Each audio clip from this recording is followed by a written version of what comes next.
Panginoon, dakilain ang kanyang anak. Purihin siya ay awitan at papurihan magpakailanman. Sa ngala ng Ama at ng Anak at ng Espiritu Santo.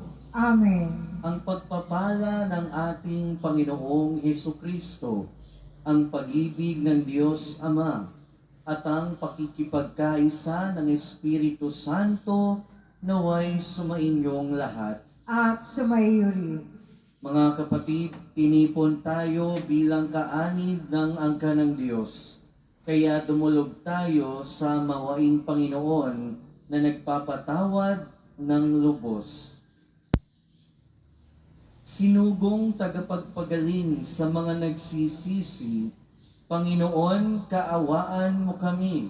Panginoon, kaawaan mo kami. Dumating na tagapag-aniyaya mga makasalanan ay magsisi, Kristo, kaawaan mo kami. Kristo, kaawaan mo kami. Nakaluklok ka sa kanan ng Diyos Ama para ipamagitan kami. Panginoon, kaawaan mo kami. Panginoon, kaawaan mo kami. Kaawaan tayo ng makapangyarihang Diyos, patawarin tayo sa ating mga kasalanan at patnubayan tayo sa buhay na walang hanggan. Amen. Manalangin tayo.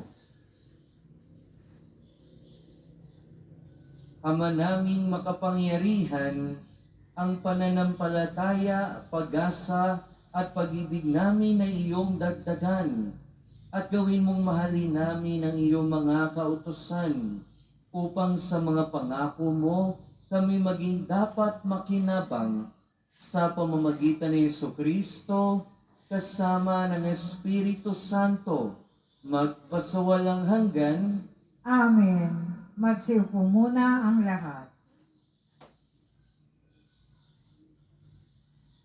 Pagbasa mula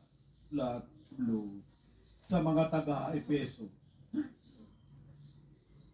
Sa wakas, magpakatibay kayo sa pamamagitan ng inyong pakikipag-isa sa Panginoon at sa tulong ng dakilang kapangyarihan niya.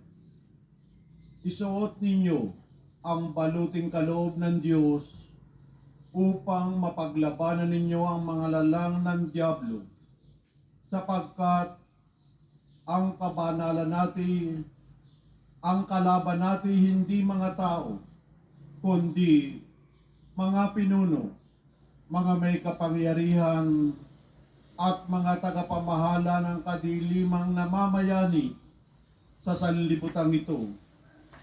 Ang mga hukbong espiritual ng kasamaan sa himpapawid. Kaya isuot ninyo ang baluting mula sa Diyos. Sa gayon, makatatagal kayo sa pakikipaglaban pagdating ng masamang araw na iyon, at pagkatapos ng inyong pakikipaglaban ay matatag pa rin kayong nakatayo. Kaya maging handa kayo. Gawin ninyong bigkis ang katotohanan. Itakip sa dibdib ang baluti ng pagkamakatwid at isuot ang payapak ng pagiging handa sa pangangaral ng mabuting balita ng pagkipagkasundo sa Diyos. Taglayin ninyong lagi ang kalasag ng pananalig kay Kristo bilang pananggat pamatay sa lahat ng nagliliyab na palaso ng masama. Isuot ninyo ang helmet ng kaligtasan at kunin ninyo ang tabak na kaloob ng Espiritu sa makatwid ang salita ng Diyos. Ang lahat ng ito'y gawin ninyo sa pamamagitan ng mga panalangin at pagsamo. Manalangin kayo sa lahat ng pagkakataon sa patnubay ng Espiritu.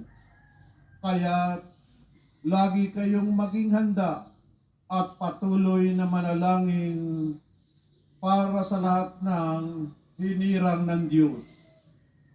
Ipanalangin din ninyo ako'y pagkalooban ng wastong pananalita upang buong tapang kong may pahayag ang hiwaga ng mabuting balita. Dahil sa mabuting balitang ito, ako'y sinugo at ngayon natatanikalaan. Kaya ipanalangin ninyong may pahayag ko ito ng buong tapang, gaya ng nararapat. Ang salita ng Diyos. Salamat sa Diyos.